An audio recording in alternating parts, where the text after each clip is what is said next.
Hello everyone and welcome back to the channel. I'm Tiff, and as you'll have seen in the last video, we installed the Bluespark tuning box. Today we're at EFI tuning to do a dyno run with the 124 Spider and see if the box performs as well as it should do. Bluespark claim a 26 brake horsepower and 34 Nm increase, so the figures that we're looking for are 194 brake horsepower and 284 Nm. That's only about a 15% increase, which I would say is believable. The Superflow Dynamometer reads in foot-pounds rather than Newton meters, so the magic number that we're looking for on the screen is 209.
So before we get to the figures, check out his Renault drag car. It's front wheel drive only and it produces 990 brake horsepower. Epic!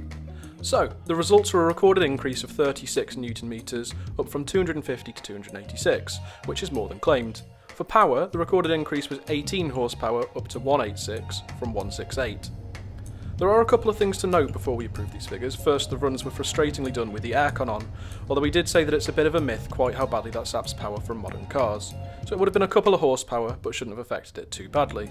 Also, he said that the ECU could be making it run very rich to keep it cool, reducing peak PHP. He printed out the air fuel ratio for me, which does show just how rich it was running, losing me, he said, somewhere between 5 and 10 horsepower. Now, I'm not one of those people who's going to baselessly claim that my car is more powerful than an actual dyno run says it is, but because of those issues, a real-world figure is more likely at least 190 horsepower.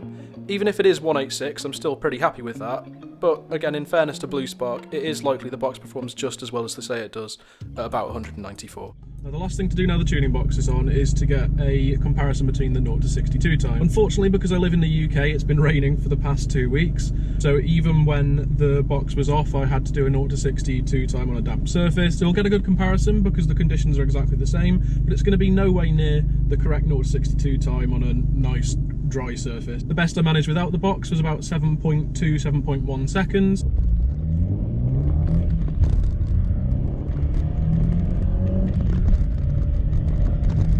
Well, 7.2 is the target.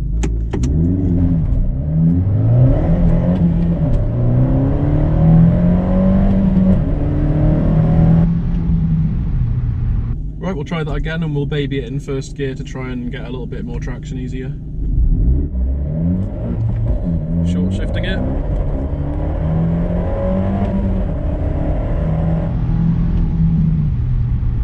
Okay, slightly better, but not great. Again, we'll baby it in first.